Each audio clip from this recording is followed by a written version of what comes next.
The laughter started the moment I walked into the engagement party. It wasn't quiet laughter either. It was the kind people don't even bother hiding. It's the kind that spreads across a room when someone shows up looking like they don't belong.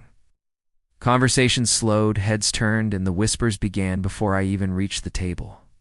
My name is Adrian Vale, and apparently I had just ruined my sister's perfect evening. The ballroom glittered with expensive decorations. Crystal lights hung from the ceiling, soft music floated through the air, and waiters moved between tables, carrying trays of champagne. My sister Clara Vale stood in the center of it all beside her fiancé, smiling for photos. But when Clara saw me at the entrance, her smile froze. "You actually came," she said, walking toward me. Her tone wasn't warm. "I said I would," I replied. She glanced down at my clothes, a simple dark jacket, and worn shoes that didn't exactly match the luxury crowd filling the room. "You could have at least dressed properly," she muttered. Before I could answer, a tall man stepped forward beside her. This was Daniel Mercer, Clara's fiancé. He looked me up and down with a polite smile that didn't reach his eyes. "So this is the brother," he said. I nodded. Daniel chuckled lightly and turned to the group of people standing behind him, his friends, co-workers, and several executives from the company he proudly worked for. "Everyone," Daniel said, raising his glass slightly. "This is Adrian, Clara's." "Interesting brother." The group laughed. One of the men whispered loudly enough for me to hear. "Did he come straight from a construction site?" More laughter. Clara looked uncomfortable but didn't say anything. Daniel leaned closer to me. "You should probably stick near the back tables," he said quietly. "Some of our company directors are here tonight." I looked around the room. I recognized several faces, executives, managers, even to vice presidents, all from Mercer Tech Global. Daniel followed my gaze. "Big company," he said proudly. "Not everyone here understands how serious our work is." One of his colleagues stepped forward with a smirk. "So Adrian," the man said, "what do you do for a living?" The question wasn't curious. It was a setup.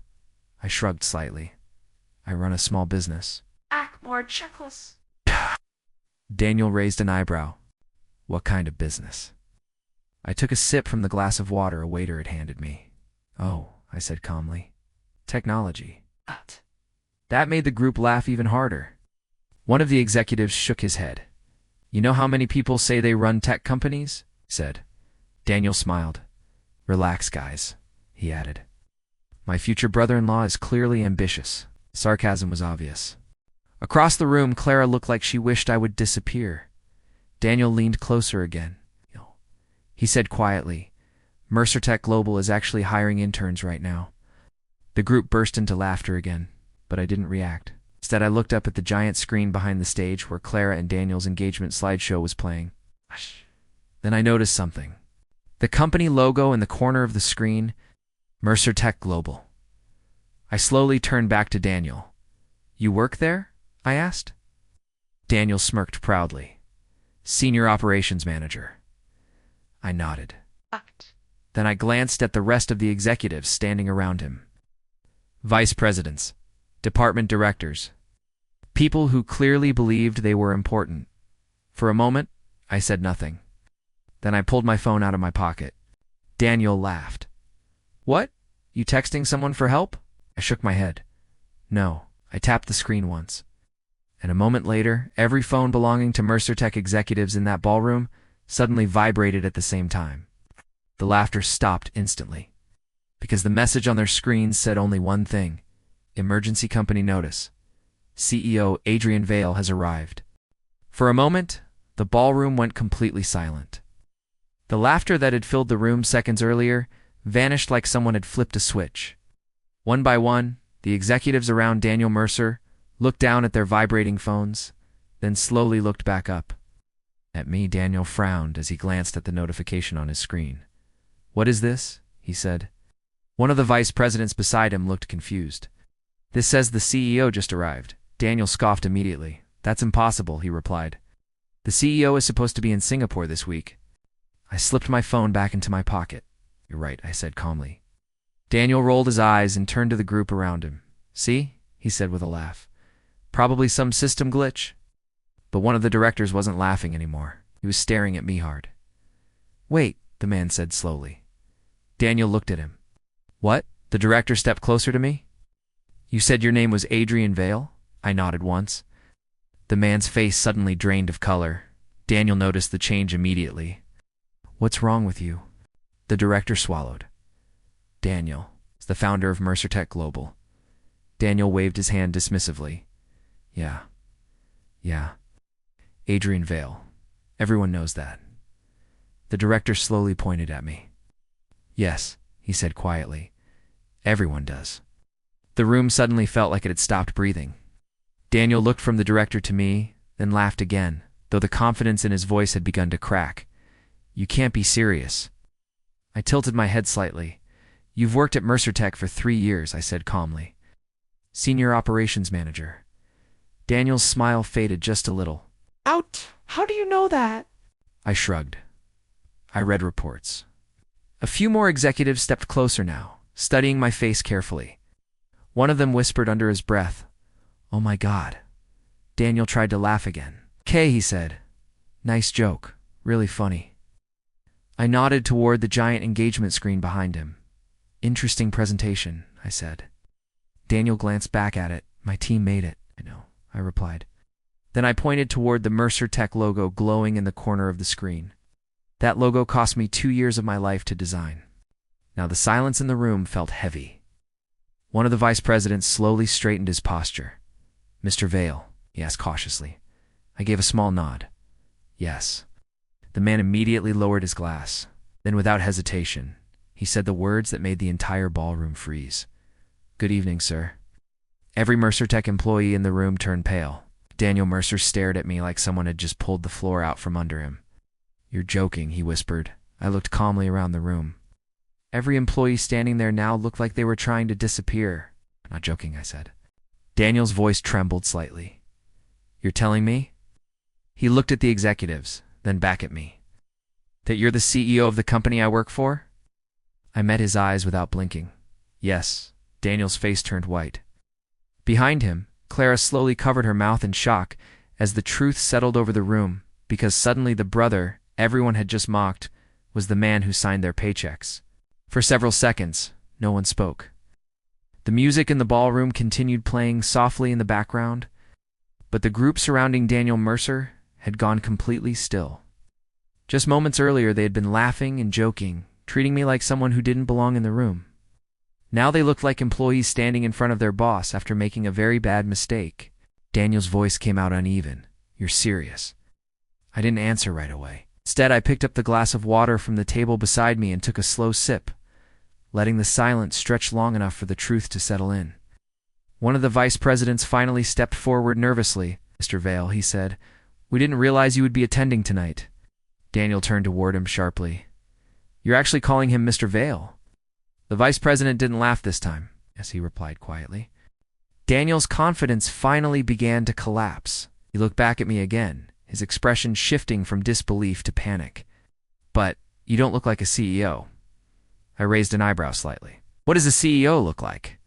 Daniel opened his mouth but didn't answer. Around us, the rest of the engagement party had begun whispering as guests who had no idea what Mercertech was about watched the scene unfold like unexpected entertainment. Clara slowly stepped closer. Her voice was barely above a whisper. "Adrian, is this true?"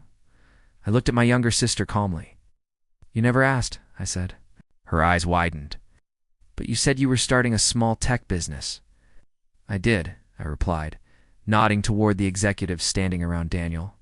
"It just grew a little faster than expected." Several people in the room let out quiet laughs, though no one was laughing at me anymore. Daniel ran a hand through his hair. "This can't be real," he muttered. "You've been testing me or something?" I shook my head. "No." One of the directors cleared his throat. "Sir, the board mentioned you might begin visiting offices personally this year." Daniel looked at him in frustration. "Why didn't anyone tell me that?" The director hesitated before answering. "Because you're not on the executive communication list." The words landed like a slap. I watched Daniel carefully as he processed it.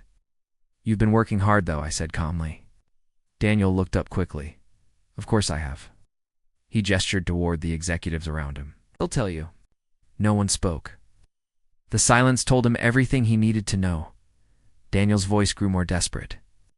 Look, if this is about earlier about the jokes I didn't know who you were, I smiled faintly. That's the interesting part. Daniel frowned. What? I glanced slowly around the ballroom. People usually reveal who they really are when they believe someone has no power. Executives lowered their eyes while Clara stood frozen beside Daniel. You're not going to ruin our engagement over a misunderstanding, Daniel said nervously. I tilted my head slightly. I haven't decided anything yet. Daniel's hands tightened nervously. What does that mean? I reached into my jacket and pulled out my phone again. Daniel's eyes widened immediately. You're not seriously about to fire me at my own engagement party. I looked at the screen for a moment before answering calmly. That depends on what I read next. Because the employee performance report that had just appeared on my phone was about to reveal something Daniel Mercer definitely didn't expect. Daniel Mercer stared at my phone like it was a loaded weapon. You can't be serious, he said nervously. You're checking work reports right now? I didn't answer immediately. The Mercer Tech internal system had already opened Daniel's employee profile. Every executive in the room knew exactly what that meant. When the CEO personally reviewed a report, it was rarely a casual moment. Clara stepped closer to me. Adrian, she said quietly, this is my engagement party. I looked at her calmly. I know. Daniel forced a laugh, trying to recover his confidence. This is ridiculous, he said, glancing at the executives around him. You're not actually going to judge my career based on a few numbers. One of the directors shifted uncomfortably, but Daniel didn't notice. I scrolled through the report slowly, project timelines, team evaluations, department feedback. The room seemed to grow smaller with every passing second as the silence stretched around us. Finally, Daniel couldn't take it anymore, so he asked impatiently. I locked my phone and looked back up at him. You're right about one thing, Daniel. Exhaled in relief. I knew it. I continued calmly. I'm not judging you because of a few numbers. The relief on his face faded instantly. I'm judging you because of a pattern. Daniel's eyebrows pulled together. What pattern? I glanced toward the executives standing behind him. 3 projects delayed. Daniel swallowed hard. 2 teams that requested transfers away from your department. The vice president behind him shifted awkwardly. And 1 anonymous ethics complaint filed 2 months ago. The entire group went still. Daniel's voice dropped. That complaint was dismissed. I nodded once. Yes, but it wasn't forgotten. Clara looked between us anxiously. Adrian, what are you saying? I slipped my phone back into my pocket. I'm saying this engagement party probably isn't the best place to conduct a full performance review. Daniel forced another tight smile. Exactly. Nodded slightly. But it is a good place to learn something important. Daniel frowned. Which is, I looked slowly around the ballroom, the expensive decorations, the executives, and the guests who had laughed earlier. Then I looked back at Daniel. You spent the last 10 minutes mocking someone you believed had no value. Daniel's jaw tightened. That was a mistake. Yes, I agreed calmly, because tonight you learned something about me. Daniel waited nervously. I pointed lightly toward the Mercer Tech executives standing behind him. But they learned something about you. The words landed heavier than anything else I had said that evening. Clara lowered her eyes while Daniel stood frozen. After a moment, I turned toward my sister. Congratulations on your engagement, I said calmly. Her voice was uncertain. Thank you. And I walked past the group toward the exit. Daniel called after me. So what happens now? I paused near the door. Without turning around, I answered quietly. Monday morning. The ballroom held its breath as I glanced back over my shoulder, because that's when we find out. Whether you deserve to keep working for the company you were so proud to represent tonight. The room stayed silent as I walked out, and for the first time that evening, no one was laughing anymore.